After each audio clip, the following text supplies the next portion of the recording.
Record start হয়েছে বোধহয়, right? জি স্যার। ওকে, ওকে, গুড। তো আমরা আজকে আসলে যেটার জন্য ক্লাসটা নিচ্ছি সেটা হচ্ছে আমরা একটু একটা আইডিয়া নিব, rough idea regarding agile unified process, এইটা নিয়ে যে অ্যাজাইল এইইউপি সংক্ষেপে যেটাকে বলে এইইউপি, এটা আসলে কি জিনিস। আমরা কিন্তু আগের ক্লাসে একটা একটা অ্যাজাইলের একটা মেথোডোলজি সলভ করে এসেছি, মানে অ্যাজাইল রিলেটেড একটা মেথোডোলজি। সেটা কি মনে আছে? কেউ বলতে পারবে এখানে? অ্যাজাইল রিলেটেড একটা মেথোডোলজি, বা যদি ভিডিওটা দেখে থাকো, any idea? Extreme programming, right? Extreme programming আমরা কিন্তু সেটা সলভ করে এসেছি। এখন ওরা যেটা বলতে চাচ্ছে যে দেখেন, অ্যাজাইলের তো আসলে শুধু এক্সট্রিম প্রোগ্রামিং না, এবং অ্যাজাইলের তো শুধু আসলে স্ক্রাম এরকমও না, তার মধ্যে আরেকটা প্রসেস আছে, যে প্রসেসটাকে বলা হয় another agile software development methodology. এই যে এখানে বলছে another agile software development methodology, যেটাকে ওরা বলছে অ্যাজাইল ইউনিফাইড প্রসেস, সংক্ষেপে বলছে এইইউপি। এটা হচ্ছে simplified version of the rational unified process. তার মানে এইরকম একটা প্রসেস ছিল রেশনাল ইউনিফাইড নামে, আর যেটাকে বলা হতো আরইউপি, সেখান থেকে অনেকটাই সিম্পলিফাইড করে এই অ্যাজাইল ইউনিফাইড প্রসেসটা তৈরি করা হয়েছে। এবং এটা হচ্ছে অ্যাজাইল যে ডেভেলপমেন্ট হয়, আমরা তো অনেক ধরনের ডেভেলপমেন্ট দেখেছি, ওয়াটারফল ডেভেলপমেন্ট দেখেছি, ভি মডেলের ডেভেলপমেন্ট দেখেছি, যদি তোমরা ওগুলা পড়ে থাকো, ঠিক আছে। আমরা তারপরে কি দেখেছি, ইটারেশন দেখেছি, অনেক ধরনের অনেক কিছু দেখেছি। সো এটা হচ্ছে অ্যানাদার টাইপ অফ ডেভেলপমেন্ট। এখন এখানে কি কি হয় এই জিনিসটা আমরা এখানে ভালো মতো দেখবো। সো এই যে অ্যাজাইল ইউনিফাইড প্রসেস, এই এই এইটা ফলো করে যদি আমরা সফটওয়্যারটা ডেভেলপ করতে চাই, তাহলে আমাদেরকে চারটা ফেজে কাজ করতে হয়। ওকে, চার ধরনের ফেজে আমাদেরকে বেসিক্যালি কাজ করতে হবে যদি আমরা এই প্রসেসটা ফলো করে আগাতে চাই। তো তাহলে প্রথমে আসি আমরা যে চার ধরনের প্রসেসের ক্ষেত্রে কি কি জিনিস আছে। প্রথমটাই হচ্ছে ইনসেপশন। ইনসেপশন মানে কি, ধরো আমি যদি এই agile unified process modelling follow করে একটা সফটওয়্যার ডেভেলপ করতে চাই, আমি প্রথমেই ইনসেপশন মানে হচ্ছে প্রথমে এই পর্যায়ে এসে আমি বিজনেসের স্কোপটা দেখার চেষ্টা করব। Try to identify the business scope of the project. তার মানে এই যে আমি একটা প্রজেক্ট করছি, সেটার বিজনেস স্কোপটা কতটুকু। ঠিক আছে, তোমরা কি বুঝো বিজনেস স্কোপ বলতে, একটু বলবে আমাকে? Any idea? Any idea? Sir এটা কি যে মার্কেট বেস, যে কিরকম হবে এক্স্যাক্টলি, প্রজেক্টটা? এক্স্যাক্টলি, এক্স্যাক্টলি মার্কেটটা কেমন হবে, এটা কি সারা ফেলতে পারবে কি পারবে না, এটার মানে আমার তো রিটার্ন ইনভেস্টমেন্ট আসতে হবে, রাইট? আমি একটা জায়গায় জি ইনভেস্ট করছি, স্যার। আমি সফটওয়্যার বানাই বা যাই করি, আমি তো ইনভেস্ট করছি, তো ইন রিটার্ন কিছু তো আসতে হবে। তো সেই জি। জিনিসটা আসলে এখানে দেখা হয়। Exactly, very good. দেন হচ্ছে initial requirements and potential solution of the problems. তার মানে হচ্ছে আমি যে সফটওয়্যারটা ডেভেলপ করব বা আমি যে প্রজেক্টটা ডেভেলপ করব, সেটার ইনিশিয়াল রিকোয়ারমেন্ট গুলো কি কি, ইউজার কি চায়, সে এখানে কি কি জিনিস রাখতে চায়, কি কি জিনিস বাদ দিতে চায়, কি কি জিনিস এডিট করতে চায়। এবং এটা এই যে ইনিশিয়াল রিকোয়ারমেন্টস, এবং এই যে আমি যেটা বললাম যে ইউজার কি চায়, তাহলে ইউজার যদি একটা প্রবলেমের কথা বলে যে না এটা দেখতে এরকম মনে হচ্ছে, বা আমি একটা মডিউলকে এইভাবে দেখতে চাচ্ছি, ঠিক আছে। তো এইগুলো আমাদের কি করতে হয়, আমাদের এইগুলোকে কনসিডার করে করে সেই অনুযায়ী সলিউশন প্রোভাইড করতে হয়। যে না আমরা একটা সফটওয়্যার বানাবো, রিকোয়ারমেন্টটা আমরা দেখবো, ওই রিকোয়ারমেন্ট ওয়াইজ আমরা ভালো ভালো সলিউশন দিব, পটেনশিয়াল সলিউশন।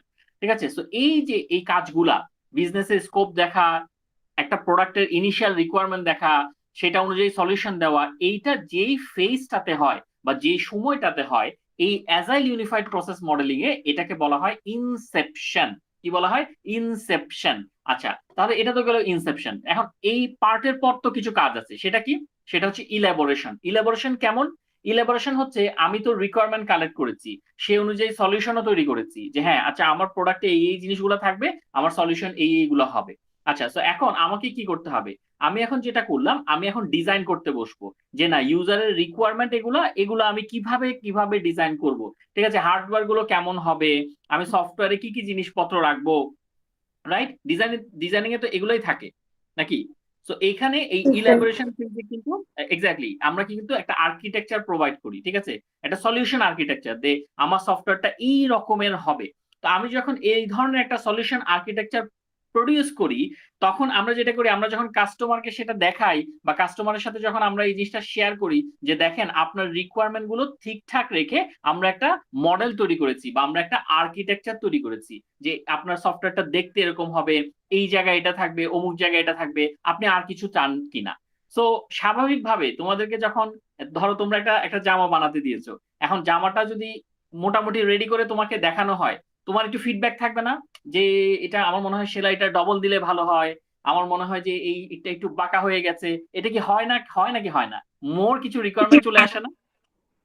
হ্যাঁ, এই জিনিসটাই ওরা বলছে যে যখনই আমরা একটা আর্কিটেকচার ওদেরকে প্রিপেয়ার করে দেখাবো, can be extracted more requirements can be, ঠিক আছে, মানে আরো রিকোয়ারমেন্ট নেওয়া যেতে পারে। ইউজার হয়তো আরো সাজেস্ট করবে যে আমার এই এটা দেখতে, আপনি একটা মডেল দিয়েছেন ভালো কথা, সফটওয়্যারটা এরকম দেখতে মনে হচ্ছে, বাট আমার কাছে মনে হচ্ছে আমার মনে হয় রেজিস্ট্রেশন বাটনটা অন্য জায়গায় যাওয়া উচিত, বা বা আর্কিটেকচার রিলেটেড যা যা ইস্যু সেগুলা এখানে আসবে। তো এই ফেজটাকে বলা হচ্ছে ইলেবোরেশন ফেজ, ইলেবোরেশন, ঠিক আছে। আর উপরেটা ছিল ইনসেপশন। তাহলে ইনসেপশনের সাথে ইলেবোরেশনের পার্থক্য 2-3 ওয়ার্ডে কেউ বলতে পারবে? 2-3 ওয়ার্ডে। ইনসেপশন তো একটা ধারণা যে আমি এইভাবে করে আগাইতে পারবো, মানে এই মানে প্ল্যান একটা বলা গেলে।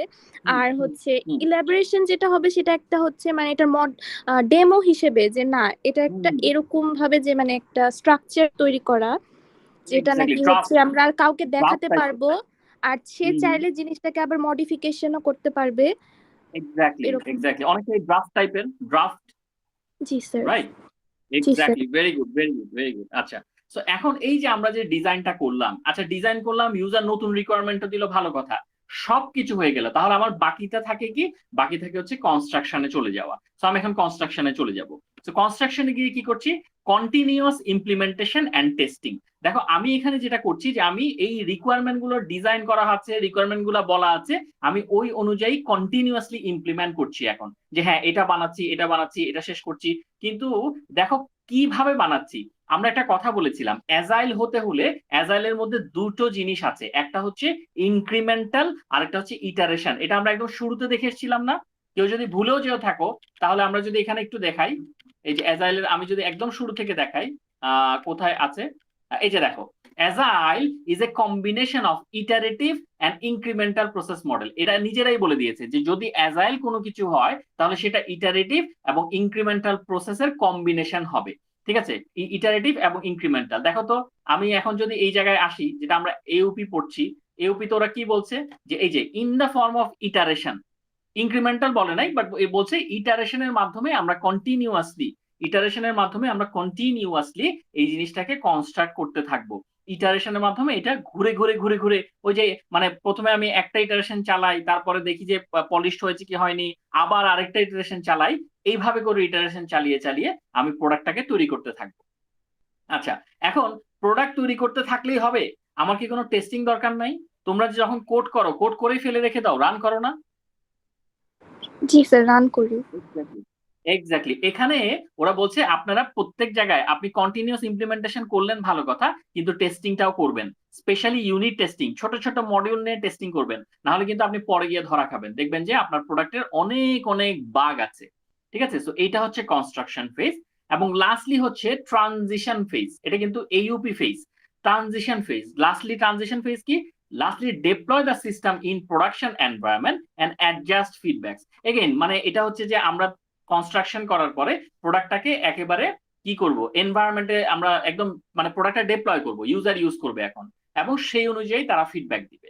সো এই যে এখানে যে কয়টা পয়েন্ট বললাম, এগুলো কি অপরিচিত কোনো পয়েন্ট? আমরা না এগুলো আগেও স্যার। করেছি।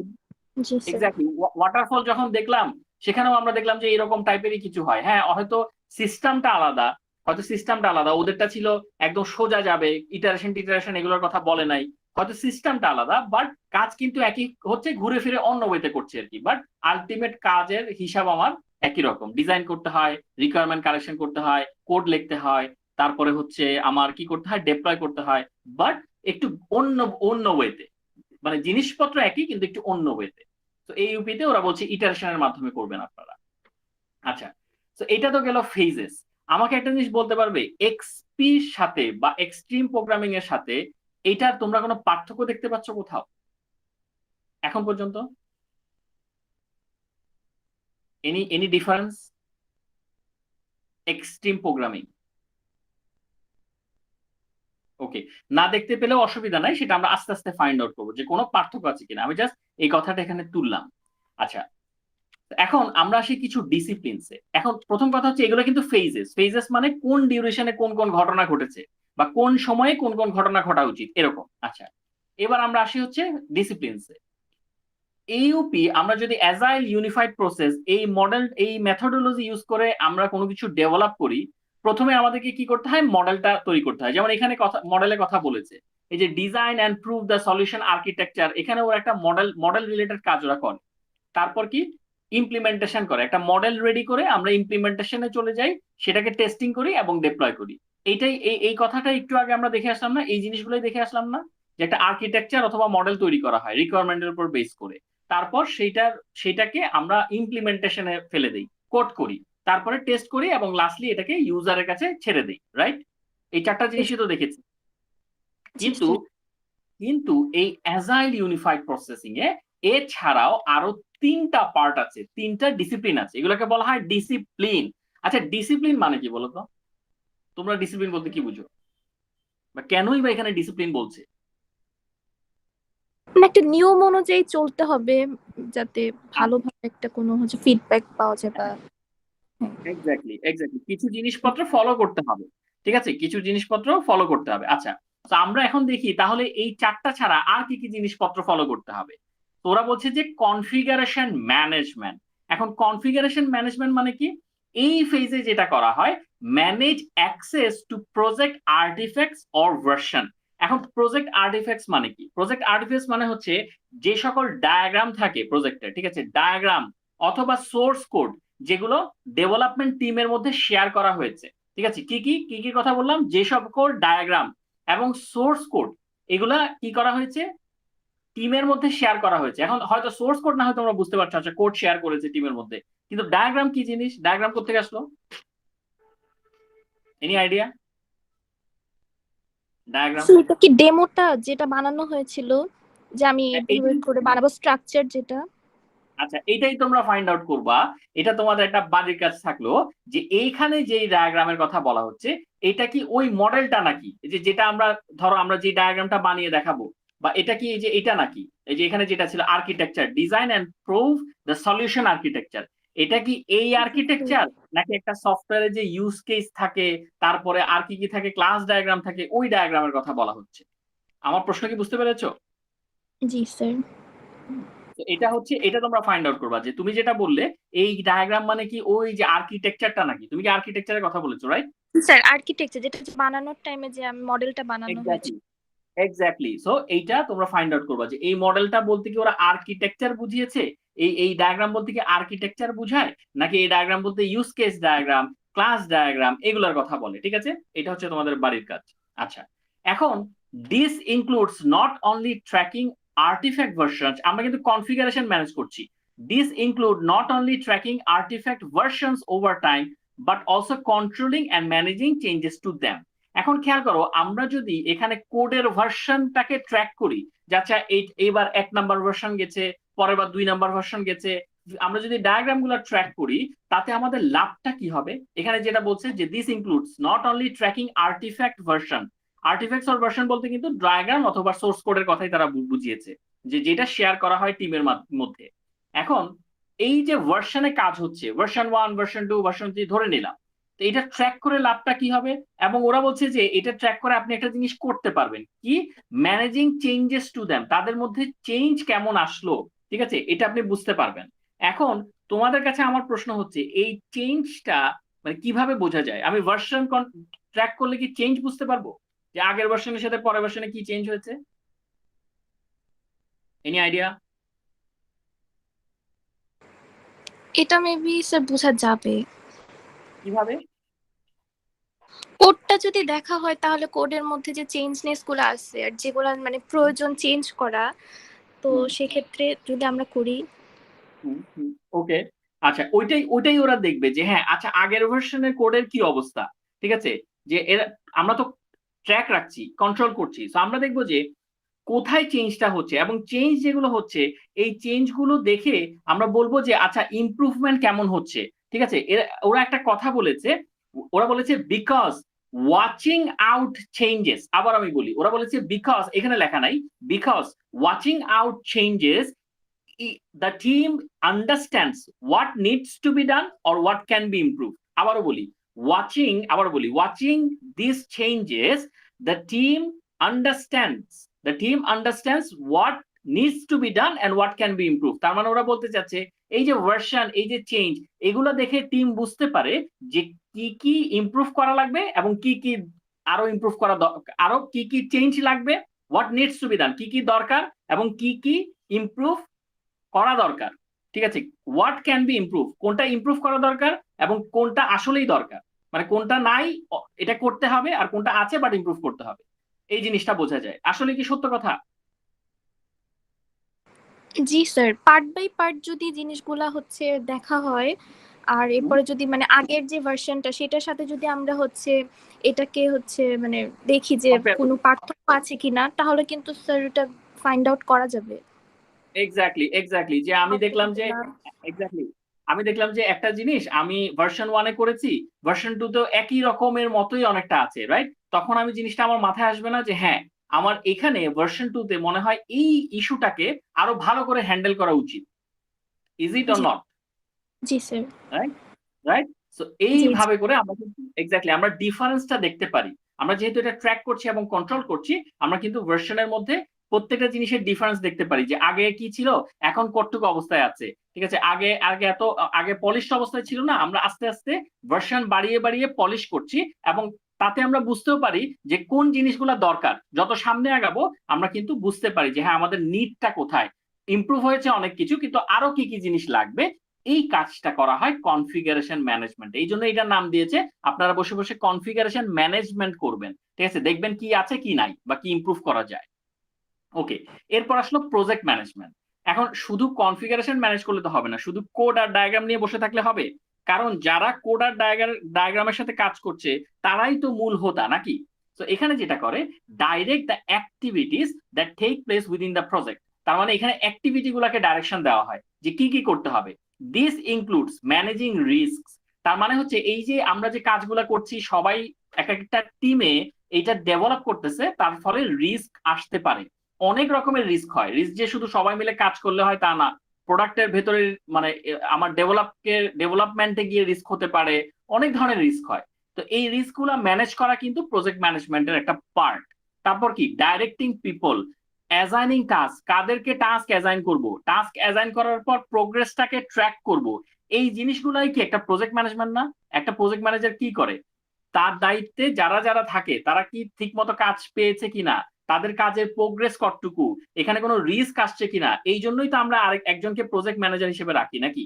নাহলে তো ওটা দরকারই ছিল, right? Yes sir. Okay, exactly. এবং সে কি করে, and coordinating with people and systems outside the scope of the project. এবং সে মানে যে সকল পিপল এবং যে সকল সিস্টেম আমার প্রজেক্টের বাহিরে তাদের সাথেও কিন্তু সে কি করে, কোঅর্ডিনেট করে।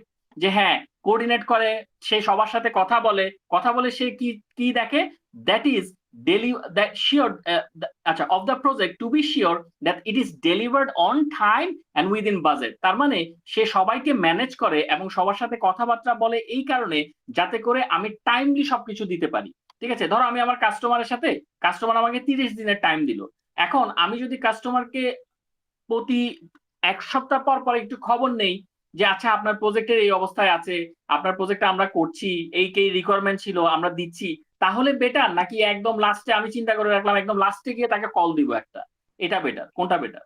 না স্যার, কন্টাক্ট রাখতে হবে তো। এক্স্যাক্টলি, কারণ কমিউনিকেশন যদি আরো কোনো রিকোয়ারমেন্টস থাকে তাহলে সেগুলোও অ্যাড করা যাবে। এক্স্যাক্টলি, তাহলে সেগুলোও অ্যাড করতে হবে। তো এই জন্য আমাকে প্রোডাক্টটা যাতে আমি অন টাইমে ডেলিভারি দিতে পারি, ইউজারের রিকোয়ারমেন্ট গুলোকে অ্যাকসেপ্ট করে, সেই জন্য আমার একটা কমিউনিকেশনের দরকার আছে, কোঅর্ডিনেশনের দরকার আছে। আবার আমাকে দেখতে হবে বাজেটও যাতে ঠিকঠাক থাকে। ঠিক আছে, এমন না যে একজনকে টাস্ক অ্যাসাইন করা হয়েছে, সে বললো যে আমার এই কাজটা করতে আমি এতদিন নিব। ঠিক আছে, একজনকে ধরো একটা ডেভেলপারকে 10 দিনের টাস্ক অ্যাসাইন করা হয়েছে, সে বললো যে আমি এখন 15 দিনের, এটা আমার 10 দিনে সম্ভব না, আমি 15 দিনে এই কাজটা করতে হবে। এখন এই কাজের বাজেটই হচ্ছে 10 দিনের। এখন ডেভেলপার যদি 15 দিনে কাজটা নিয়ে যায়, তাকে 5 দিনের এক্সট্রা স্যালারি দিতে হচ্ছে না নাকি? ইয়েস স্যার, ইয়েস জি স্যার। এখন স্যার। তোমরা হয়তো বলতে পারো যে কোম্পানি এরকম করে কেন, 5 দিনের এক্সট্রা স্যালারি দিলে অসুবিধা কোথায়, বলতে পারো না? জি দিল। স্যার। আচ্ছা, কিন্তু সমস্যা হচ্ছে একটা ডেভেলপার তো না, রাইট? কোম্পানির তো অনেক সেক্টর, এখন সব সেক্টরে যদি এরকম 5 দিন এক্সট্রা লেগে যায়, তাহলে কোম্পানির লাল বাতি জ্বলতে কি খুব বেশি দিন লাগবে? না স্যার। হ্যাঁ স্যার। ওকে, তো এই কারণেই হচ্ছে ব্যাপার স্যাপার একটু প্রবলেম। আচ্ছা, এরপরে আসলো হচ্ছে এনভায়রনমেন্ট। এনভায়রনমেন্টটা কি?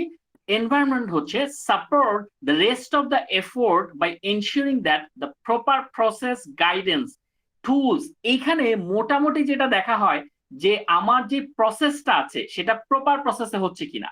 ঠিক আছে, যেমন আমি এটাকে ডিজাইন করেছি, টাস্ক অ্যাসাইন করেছি, ভালো কথা, ভার্সন ট্র্যাকিং করছি, সেটাও ভালো কথা, কিন্তু প্রসেসটা ঠিক আছে কিনা, একটা স্ট্যান্ডার্ড গাইডলাইন বজায় আছে কিনা। যেমন ধরো অনেক মানে এরকম হয় না যে তোমরা কি বলো যে একটা একটা কোনো কিছু যদি তোমরা দেখো, বলো না এটা কি স্ট্যান্ডার্ড? স্ট্যান্ডার্ড মানে কি, তোমরা কি এক্সপেক্ট করো বলো তো? তোমরা বলো না এটা কি স্ট্যান্ডার্ড, তো তার মানে কি তোমরা কি এক্সপেক্ট করো? আমি ধর একটা কোয়ালিটিটা ফার্স্ট, যে কোয়ালিটিটা কিরকম, মানে টিকসই হবে কিনা, এরপরে এক্স্যাক্টলি। এটা হচ্ছে আমাদের যে ডিমান্ডটা সেটা হচ্ছে ফুলফিল করবে কিনা। এক্স্যাক্টলি এক্স্যাক্টলি, এবং এটা একটা ভালো, যে তুমি যেটা বললা কোয়ালিটি বা মানদণ্ড, ওইটুকু বজায় রাখছে কিনা। তো এই জিনিসটা স্ট্যান্ডার্ডস এন্ড গাইডলাইন্স ফলো করে কাজ হচ্ছে কিনা, এটা কিন্তু এনভায়রনমেন্টের কাজ। এগেন প্রজেক্ট ম্যানেজমেন্টের কাজ না, কিন্তু এটা হচ্ছে এনভায়রনমেন্টের কাজ। স্ট্যান্ডার্ডস এন্ড গাইডলাইন্স ঠিক আছে কিনা, প্রপার প্রসেস, প্রপার গাইডেন্স, পুরো প্রজেক্টের এনভায়রনমেন্ট এর সাথে এটা রিলেটেড। ঠিক আছে, যেমন এটার একটা এক্সাম্পল বলি। ফর এক্সাম্পল ধরো টুলস, হার্ডওয়্যার, সফটওয়্যার। এখন আমি দেখলাম যে আমার এখানে স্ট্যান্ডার্ড, যেমন আমি চিন্তা করলাম আমার একটা বড় সফটওয়্যার কোম্পানি আমাকে সফটওয়্যার ডেভেলপ করতে দিয়েছে, কিন্তু আমি দেখলাম যে তাদের জন্য মাইস্কুয়েল ডেটাবেসটা খুব একটা কার্যকরী না।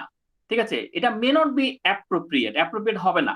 কিন্তু এই জায়গায় যদি আমি মঙ্গোডিবি সার্ভার ইউজ করি, এগেন মঙ্গোডিবি সার্ভার, তাহলে খুব সম্ভবত আমি একটা বেটার পারফরমেন্স পাবো। ঠিক আছে, তার মানে কি আমার এনভায়রনমেন্ট আমাকে চিন্তা করতে হচ্ছে যে আমি একটা সফটওয়্যারকে ডেভেলপ করছি, তার জন্য আমার টুলস কি কি দরকার আছে। ঠিক আছে, টুলস, এবং এটা কি স্ট্যান্ডার্ড কিনা। আমার স্ট্যান্ডার্ড ডেটাবেস হবে আমি যদি কি ইউজ করি, মঙ্গোডিবি ইউজ করি। বোঝা যাচ্ছে কি যাচ্ছে না?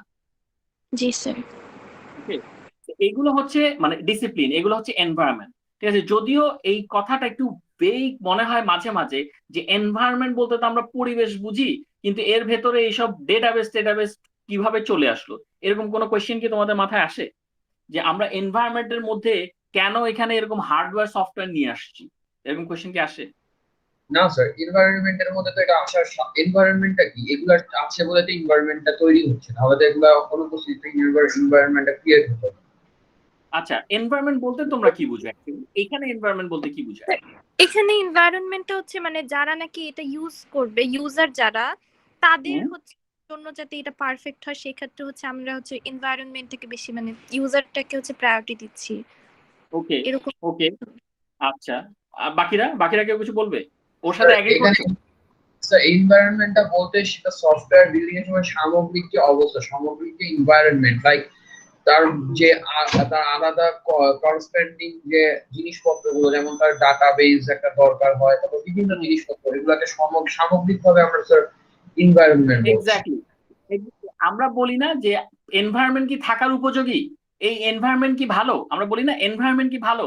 তার মানে কি, যে আমি সফটওয়্যারের জন্য এমন একটা এনভায়রনমেন্ট তৈরি করব যেটা সফটওয়্যারের বেস্ট আউটপুটটা দিতে সহায়তা করবে, নাকি?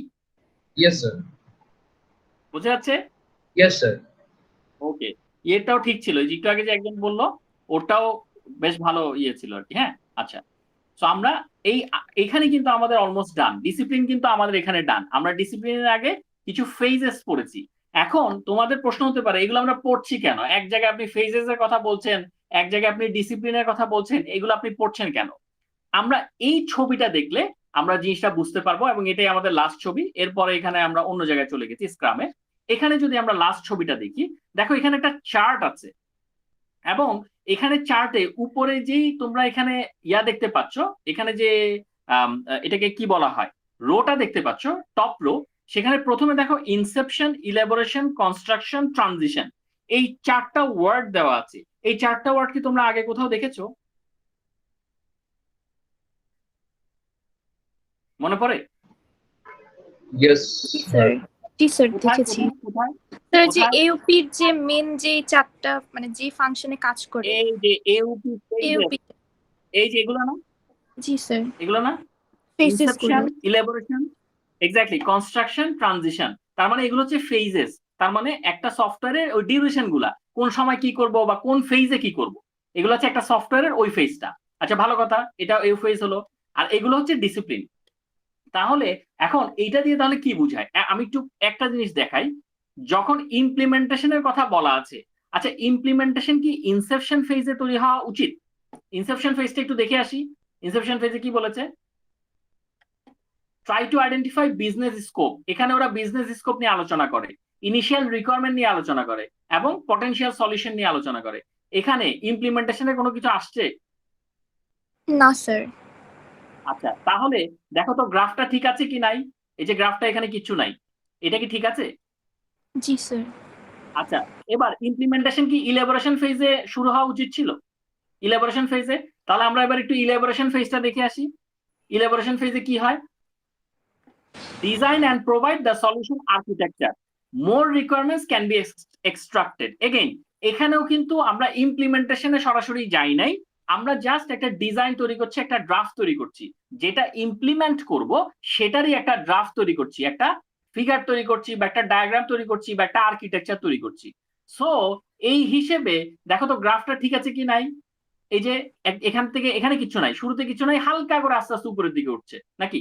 জি স্যার। আচ্ছা এইবার কনস্ট্রাকশন ফেজের কথা চিন্তা করি। আচ্ছা কনস্ট্রাকশন ফেজে কি ইমপ্লিমেন্টেশনটা করা হয়? জি স্যার, পুরোপুরি ইমপ্লিমেন্টেশনটা মেইনলি হচ্ছে কনস্ট্রাকশনেই করা হয়। Exactly, very good. এই যে কনস্ট্রাকশন দেখেছো কত বড় উপরে গ্রাফটা, গুলো ভরা গ্রাফ। এই যে গ্রাফটা ট্রানজিশনে তো ডিপ্লয় করা হয়, কনস্ট্রাকশনের ব্যাপার না, এই জন্য এটা এখানে ফাঁকা। ইউজারের তো হাতে দিয়ে গ্রাফে দিবে। এক্স্যাক্টলি এক্স্যাক্টলি এটা জাস্ট ইউজারের হাতে দিয়ে দিবে। সো জি গ্রাফটা কি বোঝা যায় কি বোঝা যায় না? জি স্যার, ক্লিয়ারলি বোঝা আচ্ছা যাচ্ছে। এখন এখন আচ্ছা ক্লিয়ারলি যদি বোঝা যায়, এখন তোমার আমি আরেকটা দেখাই। এই দেখো কনফিগারেশন ম্যানেজমেন্ট। কনফিগারেশন ম্যানেজমেন্টে কি কি ছিল? এই যে প্রজেক্ট আর্টিফ্যাক্টস অর ভার্সন। ঠিক আছে, তার মানে হচ্ছে ওই যে প্রজেক্ট আর্টিফ্যাক্ট ভার্সন বলতে কি, ওই যে কয়টা ভার্সন তৈরি হবে, ঠিক আছে, ওই ডায়াগ্রাম কি কি থাকবে, সোর্স কোড কি কি থাকবে। আচ্ছা এই সোর্স কোড ডায়াগ্রাম এগুলাকে ওরা একদম এখানে এই ইনসেপশন ইলাবোরেশন এখানেও কিছু ছিটে ফোটা দিল কেন? এই জায়গায় ওরা কিছু ছিটে ফোটা দিল কেন?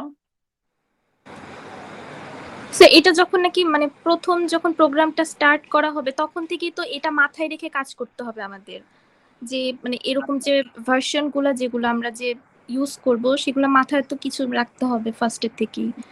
আচ্ছা কিছু কিছু রাখতে হবে, ওকে। সো ওটা কোন কোন জায়গায় কোন জায়গায় রাখতে হবে? আমরা যেমন ইয়া করছিলাম, যে এই যে এখানে এখানে যেমন ইনসেপশনে কাজ করছিলাম, কিছু রিকোয়ারমেন্ট, কিছু সলিউশন, হ্যাঁ সেটা আমাদের এটা আসলে কি রিলেটেড? এটা হচ্ছে যে সোর্স কোড আর ডায়াগ্রাম রিলেটেড, হ্যাঁ কিছু। বাট আমরা তো কোডে হাত দিব না, রাইট? এখনো তো এই জায়গায় তো আর কোডে হাত দেই না আমরা, রাইট? এখানে হাত দেই না, কিন্তু কোড রিলেটেড চিন্তা ভাবনা করি, এটার কথা তুমি বলছো? জি স্যার। আচ্ছা হ্যাঁ, এই যে ইনিশিয়াল রিকোয়ারমেন্টস, এই ইনিশিয়াল রিকোয়ারমেন্টসে কিছু কোডের জিনিসপত্র যেতে পারে না, যে আমরা এই ল্যাঙ্গুয়েজ ইউজ করব, ওই ল্যাঙ্গুয়েজ ইউজ করা যাবে না, না, এরকম? আগে থেকে একটা ধারণা নেওয়া যাবে যে আমরা এই এই কয়টা জিনিস ইউজ করতে পারি, মানে এই ভার্সন গুলা পার্ট বাই হ্যাঁ হ্যাঁ পার্ট, যদি এরকম সেটাও আইডিয়া করা যদি যায়। নেওয়া হয়। সেটা অথবা আমরা ইয়া করব, আমাদের 4টা ভার্সন বা 5টা ভার্সনে কাজ হবে টোটাল প্রজেক্টটা, রাইট? ওই জি অনুযায়ী স্যার। ডিজাইন হবে। হ্যাঁ ওকে ফাইন। সেটাও আমরা চিন্তা করতে পারি, সেই হিসাবেও চিন্তা করতে পারি। শুরুতে আমরা হালকা করে ভার্সন নিয়ে কথাবার্তা বলছি, 4টা ভার্সন হবে, 2টা ভার্সন হবে, এরকম। তো এটা এখানে কিছু নাই। এরপরে এই কনফিগারেশন ম্যানেজমেন্টে কনস্ট্রাকশনটা এত হাই হয়ে গেল, ট্রানজিশনটা এত হাই হয়ে গেল কেন? এই দুটো এত হাই হয়ে গেল কেন? কারণ স্যার ইমপ্লিমেন্টেশনে তো আমাদের হচ্ছে পুরা হচ্ছে ওটা ভালো করে দেখাইতে হবে, হ্যাঁ ভার্সন গুলো হচ্ছে মানে ওকে প্রেজেন্ট করতেই হবে ওখানে। Exactly exactly. এবং ট্রানজিশনে আমরা যে ডিপ্লয় করছি, ট্রানজিশনও কিন্তু দেখো একদম উপরে। এটা মানে কি এরকম যে একটা ভার্সন দিচ্ছি, তারপরে আবার আরেকটা ভার্সন দিচ্ছি, তারপরে আবার আরেকটা ভার্সন দিচ্ছি, এরকম? না স্যার, পুরাপুরি তাহলে দেওয়া হবে, মানে পুরাপুরি যখন নাকি জিনিসটা রেডি হয়ে যাবে সেই ক্ষেত্রে ওইটা দেওয়া হবে। সেক্ষেত্রে ওটা আমরা ডিপ্লয় করবো, রাইট? জি স্যার। রাইট। আচ্ছা তাহলে আমার আরেকটা প্রশ্নের অ্যান্সার দিবা। এই ইমপ্লিমেন্টেশনের এইটার সাথে এইটার পার্থক্য কোথায় তাহলে? এটা কেন এত নিচে, এটা কেন এত উপরে? স্যার মানে যখন নাকি একটা ইউজার জিনিসগুলো ইউজ করতে থাকবে বা মানে সফটওয়্যারটা যখন ইমপ্লিমেন্ট করা হবে তখন হয়তো বা মানে আমরা আরো বুঝতে পারবো যে এখানে আরো কি কি প্রয়োজন, মানে ওই ভার্সন গুলো আচ্ছা, আমরা যদি চাই তাহলে তখন মডিফিকেশন করতে পারবো ওকে। তো তোমার কথা মতে আমি ইউজ যেটা করার বুঝতে পারছি, আমি যেটা বুঝতে পারছি, আমরা যখন ইমপ্লিমেন্টেশন করব আমরা কিন্তু ইমপ্লিমেন্টেশনের কথা বলছি, ডেপ্লয়মেন্টের কথা এখানে কিছু বলছি না, রাইট? ডেপ্লয়ের কথা কিছু বলছি? সো না স্যার। ট্রানজিশন মানে কি? ট্রানজিশন মানে কিন্তু ডেপ্লয়। এই যে দেখো, আমরা যদি এখানে ট্রানজিশনে যাই, এই যে দেখো, lastly deploy the system in production environment. তাহলে ইমপ্লিমেন্টেশনের কথা যখন আসে তখন কিন্তু ডেপ্লয়ের কিছু না, এটা আমি ইমপ্লিমেন্ট করতেছি, সেই জন্য কনস্ট্রাকশনে আমার পাল্লাটা ভারী। কিন্তু কনফিগারেশন ম্যানেজমেন্ট মানে কি? কনফিগারেশন ম্যানেজমেন্ট আমরা একটু পড়ে আসি আরেকবার। এই যে manage access to project artefacts or versions, তার মানে প্রজেক্টের অনেকগুলো ভার্সন আছে। এখন এই ভার্সন গুলো কি আমরা ডেপ্লয় করি না, নাকি করি না? জি স্যার করি। করি, এই জি স্যার। জন্য এখানে এই যে এটাও থাকবে, রাইট? নাকি কথা কি ভুল? আমরা একটা ভার্সন তৈরি করি, তারপর আরেকটা ভার্সন দেই, আরেকটা ভার্সন তৈরি করি, এভাবে করেই কি আমরা ইউজারকে ডেপ্লয় তো করি, নাকি সেগুলোকে ডেপ্লয় তো করি, রাইট? স্যার তাহলে কি এটা পার্ট বাই পার্ট যাবে? পার্ট বাই পার্ট বলতে আচ্ছা ধরলাম না, পার্ট বাই পার্ট ধরি বা একবারে ধরি। তুমি যেটা বলতে চাচ্ছ যে 5টা ভার্সন করে আমি একবারে সফটওয়্যারটা ডেলিভার করলাম, রাইট? জি স্যার। আচ্ছা, কিন্তু আমার এখানে পয়েন্টটা হচ্ছে শুধু ডেলিভারিটা। আমরা কি ডেপ্লয় করছি নাকি? কনফিগারেশন ম্যানেজমেন্টে আমরা কিছু ডেপ্লয় করছি নাকি? ডেপ্লয় মানে কি? ইউজার ইউজ করবে, এখন এরকম কিছু করছি?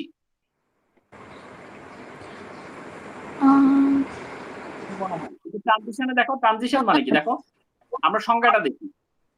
Deploy the system in production environment and adjust feedbacks, deploy করতে হবে। তো আমরা কি এই কনফিগারেশন ম্যানেজমেন্ট এই জিনিসটাকে ডেপ্লয় করি নাকি? জি স্যার করি। হ্যাঁ। বাকিদের কি মনে হয়?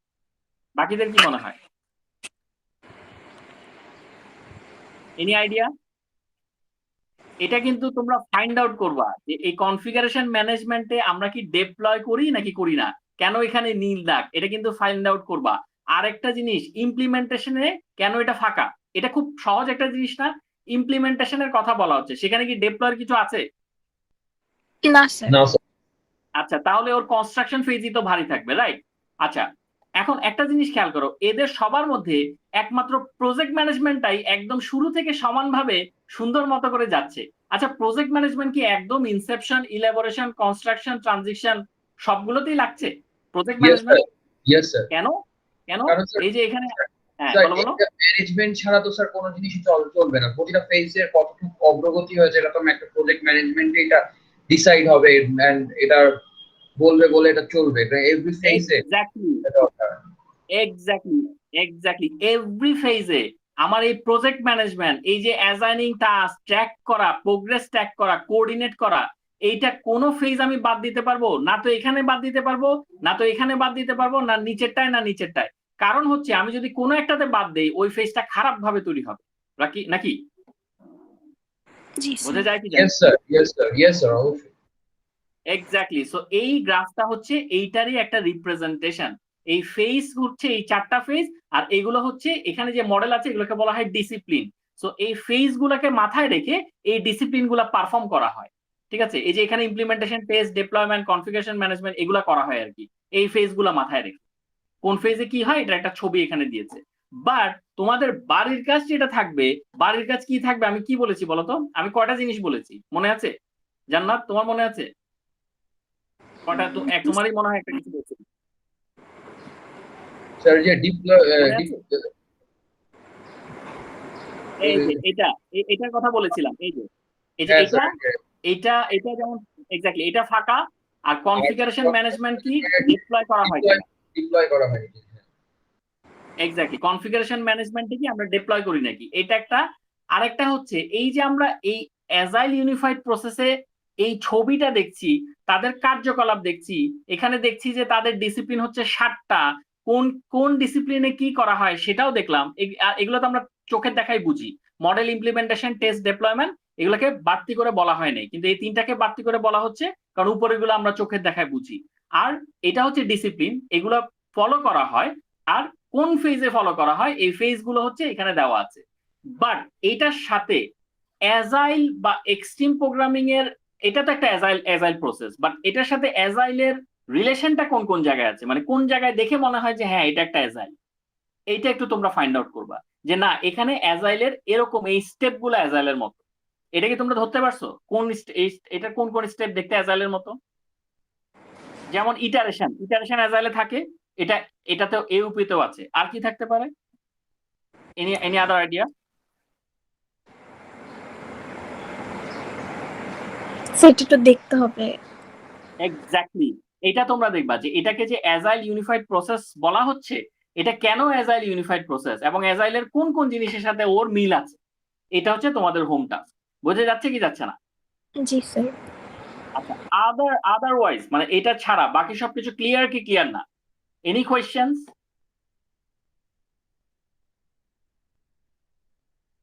Any questions? নির্দ্বিধায় বলতে পারো। ক্লিয়ার? ওকে, বাকিরা? আবু? Yes, sir. ওকে, এনি কোয়েশ্চেনস সো ফার? ওকে, ঠিক আছে, তাহলে আমরা এখানেই আমাদের ছোট ক্লাস, এখানেই আমাদের মিটিং রেকর্ডিংটা স্টপ করছি।